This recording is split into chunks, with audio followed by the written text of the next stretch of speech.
Racine. Yeah, yarambajije impamvu umuziki w'i Kigali wenda ari we ubuminga cyane kurenza mu mijyi iyegereye. Icyo kibazo numva nyine binoroshye cyane kuko umujyi burya aba ari umujyi, kuko ari mu mujyi atandukanye wenda n'aba hakurya yabo. Kuko urugero ubu ngubu nk'umuhanzi na Fik Magic ushobora nko kugira nk'amahirwe wenda na RB kavuga ati ngwino dukore ikiganiro, bakamuhamagara ari nka nijoro, ntabwo yahita atega ngo ahita aza i Kigali ngo aze gukora interview. Bitandukanye yanjye bampamagara wenda nibera i Nyamirambo ngahita mfata akamoto k'igihumbi nkaba ndahageze. Yanga bikunda nyine umuntu uri mu mujyi n'akazi n'ubuzima bw'akazi ni ibintu bigomba kuba bitandukanye cyane.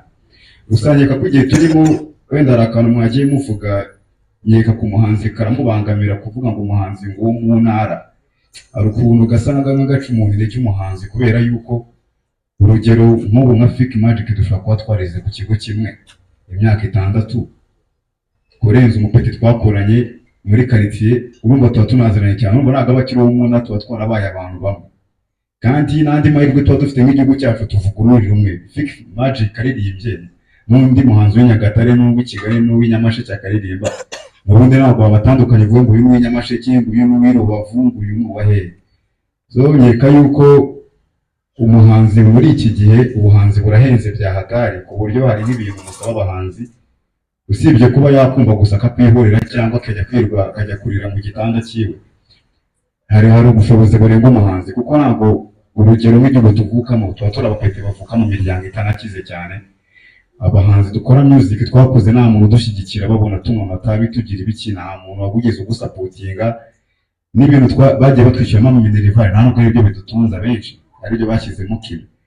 So yeka ko nimba nka generation dufite irimo abajene nk'amwe wenda muzi agaciro k'umuhanzi tuba twarabashimishije. Urumva mushiki wacu nimba yibuka ibintu byabaye muri za high school barechese bagiye babashimisha, nawe ukaba ugeze mu gihe wenda cy'uko umaze kubona akazi ufashe amafaranga, ukaba ufite uburyo wamuvuganira nimba nk'icyo kintu uvuze wenda nimba ukora mu bintu bya siporo nka peri kaza gukinana cyangwa Rayon n'indi kipe, ushobora kuvuga ati Fik Magic cyangwa Chance cya Thompson cyangwa n'undi wese, ukavuga ati ariko mfite umuhanzi aha ngaha, bakamenya ko uriya mwana amafaranga nawe ushobora kuza n'iyo deal ukayinjiramo rega, ukamenya n'ama percentages ufata kurenza yuko umuhanzi n'abahanzi akenshi rega bya bindi mujya muvuga ngo tuba twibereye no mu bikoresho, wowe ufite nabo ntabwo ari byo udafite n'ubushobozi bwo kujya kuganira n'uwo mukire, kubera yuko mu buryo bw'imiganire yawe cyangwa n'uwo mukire ukuntu z'abahanzi ushobora kujya kureba umukire kubera ko ndi umuraperi akavuga ati uriya muhungu yanyweye urumogi bitewe na mentality.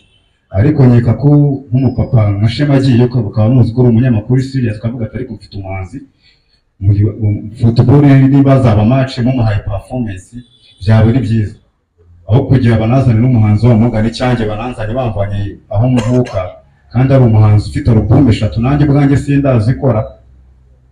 Ku giti cye umuhanzi acika intege ku buryo hari nk'ibyo utakongera kubona cyo ugasanga ashatse n'indi side hustle, ibintu by'imiziki yarabihagaritse, ugasanga noneho nta kintu wamusapotinze ahubwo uri guhura mutera stress kuko nta ndirimbo heruka, nta nubwo ufite n'umwanya wo kujya kureba indirimbo kuri Spotify yiwe, album we streaming uracyamusaba indirimbo kuri WhatsApp. Mwese ubwo urumva we muri nawe mu bintu by'inzozi byawe uhuye n'abantu bakubwira gutyo akomeza gukora imyaka 2, 3, 5 ingahe ugera ugacika kime.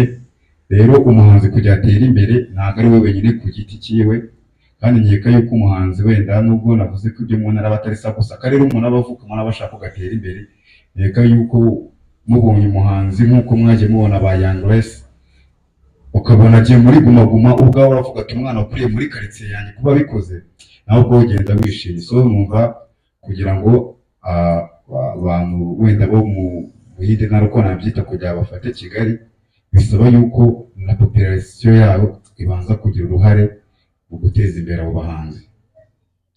Arakoze cyane Racine. Reka ikindi kibazo cyerekeraga kuri Tom.